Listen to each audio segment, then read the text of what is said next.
Hello and welcome to the Bears and Lions podcast. This is the podcast where we challenge our present by viewing our past. I'm a firm believer that our greatest future lies within the correct view of our past, because when you actually look at it correctly, you may see that there are some things in your past that are tools and skills that you have picked up over your years, and you can keep them in your tool belt and use them in the present to build the greatest future. But there are other things that are in your past that you just need to let go and stop lugging in the baggage, the luggage into your present, because it's just weighing you down. And that's exactly what we're going to be talking about today, is the incredible saying Carpe Diem. I loved this conversation. I hope that you will enjoy, and I'll see you on the other side. A lot of people know the saying Carpe Diem, means seize the day. But the full version of this saying is actually from a Roman poet named Horace. And he said, Carpe diem quam minimum credula postero. It means seize the day, trusting as little as possible in the next one. Because we're not guaranteed tomorrow. We're not guaranteed the next one.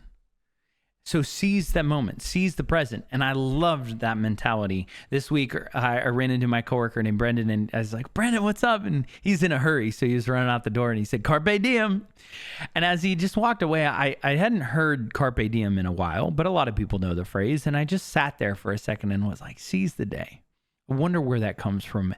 And I wonder what that essence could mean to us in the day-to-day basis. And as I dug into it, it wasn't just the Latin for Carpe Diem, but it was many seizing moments of what that means.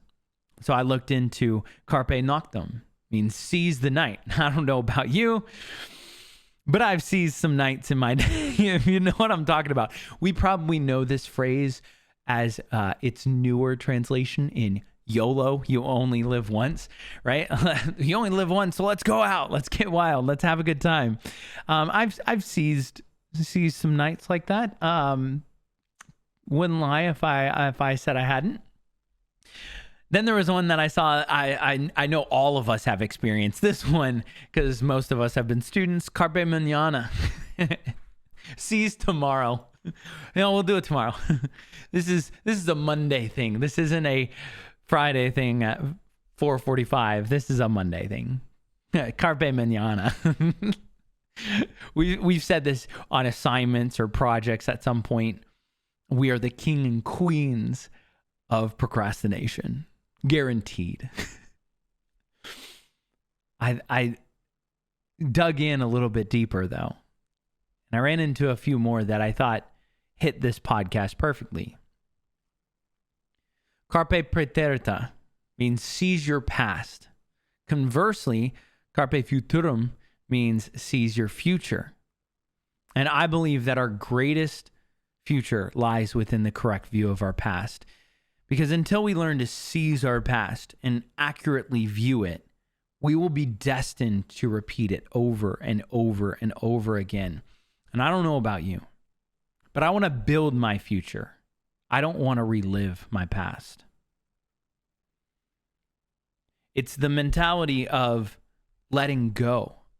As I go back through some of my old writings and I do research for this podcast, I've been able to reflect so much over the last decades of my life. I'm 35 years old now, so I have decades that I can talk about, that I've learned from and experienced things. And I realize there are some times when I'm just bringing baggage from the past into my present. And I'm like the person who, oh, it's a 2-day trip. I've got 4 bags. Why do you need, you don't need that much luggage. Like, why are you carrying all this stuff? You're never going to need it. But I'm like, yeah, but I've gone through all these things that I might pertain to now. And that will finally give them purpose and make sense. I went to therapy for things that I went through when I was in my young teens and things that I went through in my young 20s. And it got to this point where I realized I don't need to go to therapy anymore. All these things are healed. And the more I brought them up and the more I rehashed them out, I realized it's already healed. The scar tissue is already here. Like, I'm good. I'm okay. I can let go. And I'm not saying that therapy is a bad thing. In fact, I would encourage therapy in most cases, because what it taught me to do was let go. It didn't mean I had to bring it up all the time. It just meant, no, I leave it there. I recognize what it was. This is what I experienced. Because we don't get a choice. Some of us, we don't get a choice of where we grew up geographically. We don't get a choice who our parents are. We don't get a choice on what our relationships or friendships are like, because we grew up on a specific road with a specific group of friends in that neighborhood, or we went to a specific school, and so we didn't make the friends at other schools. And that's not a bad thing. None of us get those choices, but we do the best we can with what we have. And when you're able to view your past correctly, you're able to see, I did everything I could. I'm proud of myself. I'm proud of what I've done. And I can let go and move on. And I think that is a big thing about moving forward in our lives, and a big thing about this podcast is being able to recognize that what is in your past, you don't have to bring it with you into your present. You can let go of a lot of things. Now, there are things that I keep in my duffel bag. There are things that are in my past that are my resume, where I go back through and I say, I've done some awesome things. I know that in your life, there are things that you've done that you are skillful. You've built so many skills up over the years because you experienced this and that, and you've done this, and you've done things that other people haven't done, and you've spent time and effort into honing a craft, and you're good at it. And I think some of us, we really want this future, and in our adult lives, we've experienced things, and we say, I want to do that. But all of our past has built skills to do something else that we can enjoy, that we're good at, that we would be good at. But we say, no, I want to do that. Why? Well, because that person did that, and that looks really cool. I think I would enjoy it. Okay, yeah, but you enjoy these things, and you're good at them. Why don't you just pursue this? Because I want that. And we get confused. And then we end up pursuing things that we don't have the skill, we haven't put the time and effort into, and then we wonder why we're bad at it, why we're not succeeding at it, because we don't have the skills that the other people who have been pursuing it in their past has built those skills. Now, you can build skills. If you want to pursue something and you know this is what you want to pursue, I'm not here to stop you. I'm just here to be realistic with you. It's going to take time. And you may have already spent 10 years of your life building skills for this other thing. And now if you're changing to something else, you might have to put 10 years into that something else to build the skills. Now, it may take less time, so it may only take 5 years because you've learned how to gain skill and learned how to learn over your last 10 years. So you may be able to jump some of that time frame, but it's still going to take you time to be skillful at something new. I was looking through all of these Carpe sayings and sayings, and one of them stuck out to me, and Carpe Vitam means seize life. It's the Shia LaBeouf meme, right? The just do it. Make your dreams come true.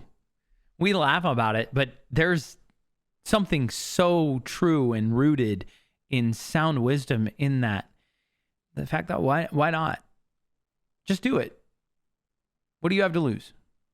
So you want to start over? You want to start something new? Do it.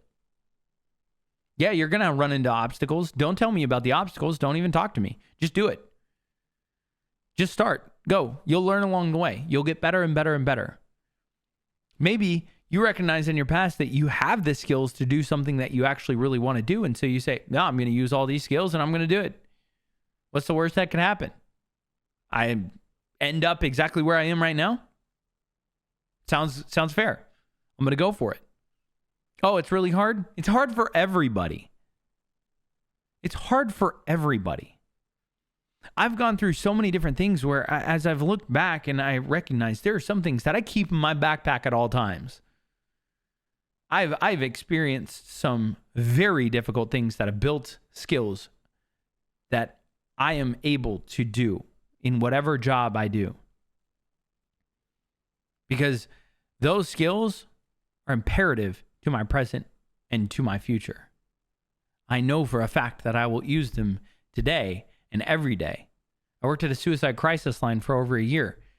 I had no idea that that would give me the skill of listening and being able to understand and communicate with people in any situation. They can be yelling, screaming at me. But I've listened to people yell and scream at me who wanted to end their life. This person doesn't want to end their life. They're just mad that they didn't get the thing that they wanted.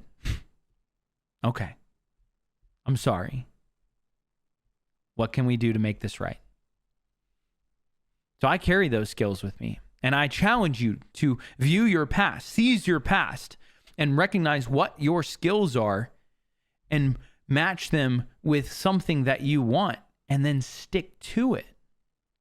See, I think we struggle to make our dreams come true because we live in a day and age that allows us to seize all sorts of things, multiple things at once. We multitask all the time. Screens on our phones. We have screens in front of us. We have screens on the bus. We have screens everywhere. We'll say, yes, I want to do this. And then we'll start going to school for it. And then one day we'll just be watching TikTok and see somebody be like, you should be doing this instead. And then you're like, well, maybe I should be doing that instead. And then you start getting confused. And before long, you get off track. And then you lose track.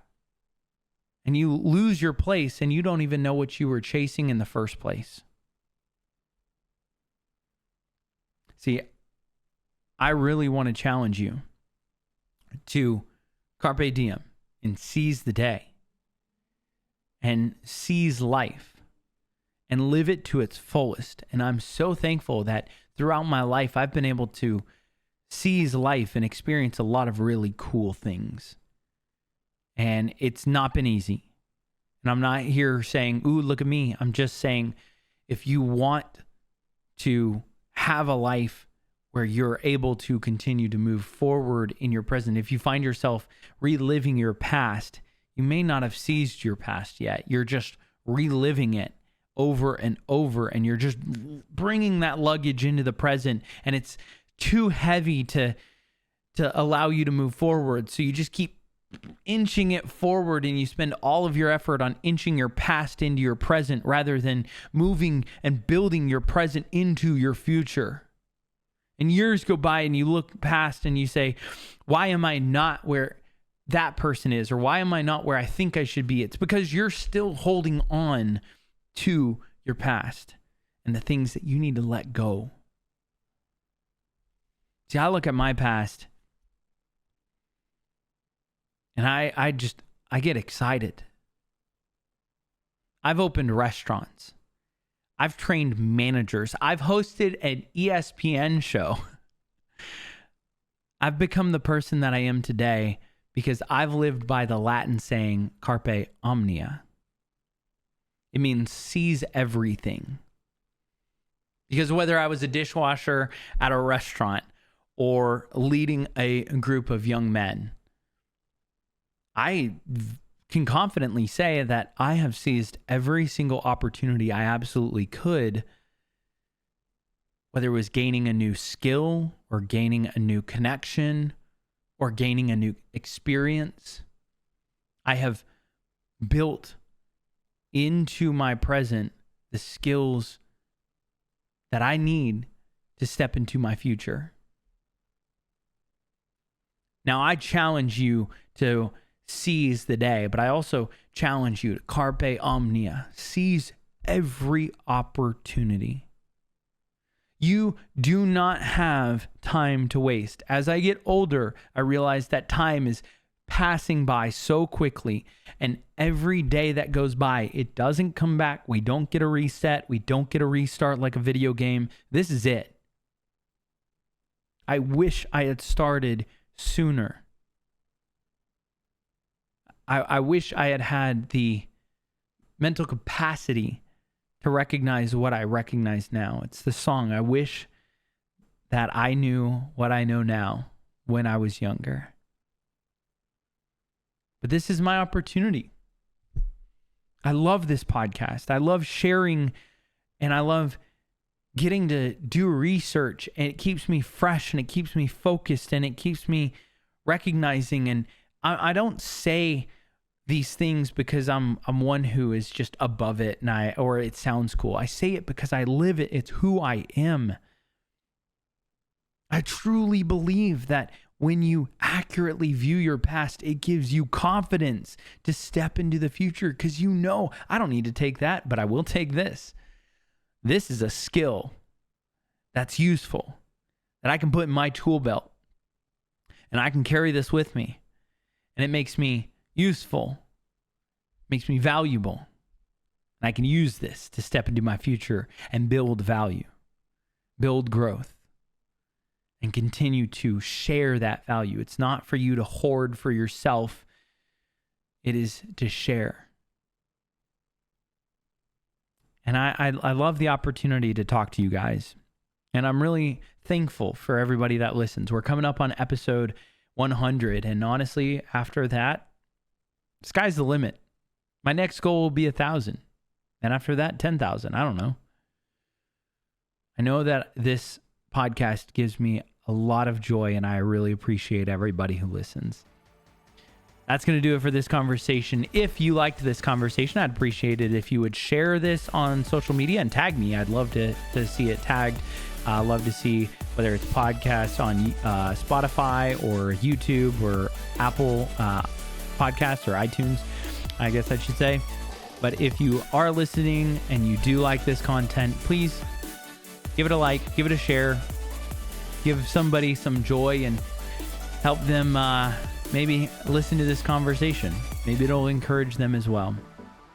For everybody else, I hope that you have an amazing week. Remember to give grace, show love, and as always, stay stellar. Peace.